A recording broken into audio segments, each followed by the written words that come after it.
दिव्य शक्तिपीठ सुचिंद्रम।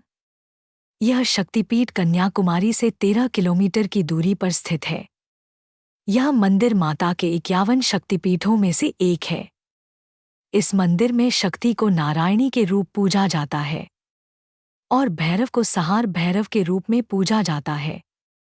यह अत्यंत पावन तीर्थस्थान है। दक्षिण भारत में कन्याकुमारी के निकट सुचिंद्रम नामक एक ऐसा पवित्र स्थान है जहाँ त्रिमूर्ति ब्रह्मा, विष्णु, महेश की लिंग रूप में पूजा की जाती है। पौराणिक काल में इस स्थान पर ज्ञान अरण्य नामक सघन वन था। इसी ज्ञान अरण्य में महर्षि अत्रि अपनी पत्नी अनुसूया के साथ रहते थे। अनुसूया महान पतिव्रता थी और पति की पूजा करती थी। उन्हें एक ऐसी शक्ति प्राप्त थी कि वह किसी भी व्यक्ति का रूप परिवर्तित कर सकती थी। ब्रह्मा, विष्णु और महेश की पत्नियों को जब उनकी इस शक्ति के विषय में ज्ञात हुआ तो उन्होंने अपने पति से देवी अनुसूया के पतिव्रत धर्म की परीक्षा लेने को कह। उस समय ऋषि अत्रि हिमालय पर तप करने गए हुए थे। जब ब्रह्मा, विष्णु और महेश ने साधुवेश में ऋषि के आश्रम पहुंचे तब अनुसूया स्नान कर रही थी। तीनों ने उनसे उसी रूप में आकर भिक्षा देने को कहा।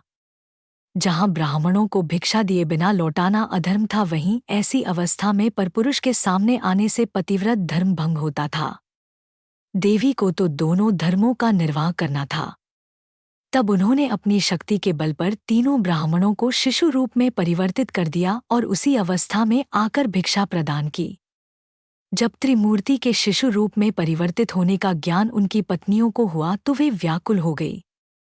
उन्होंने आश्रम में आकर देवी से क्षमा मांगी। तब उन्होंने उन्हें प्रभावमुक्त किया, लेकिन प्रतीक रूप में उन्हें आश्रम में रहने को कहा। उस समय त्रिमूर्ति ने अपने प्रतीक की स्थापना की, जिसके आधार पर ब्रह्मा, मध्य में विष्णु तथा ऊपर शिव है।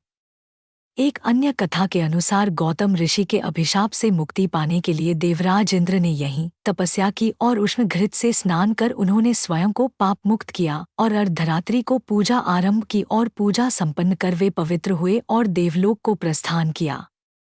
तब से इस स्थान का नाम सुचिंद्रम पड़ गया। ज्योतिष पथ संस्थान, भोपाल, मध्य प्रदेश।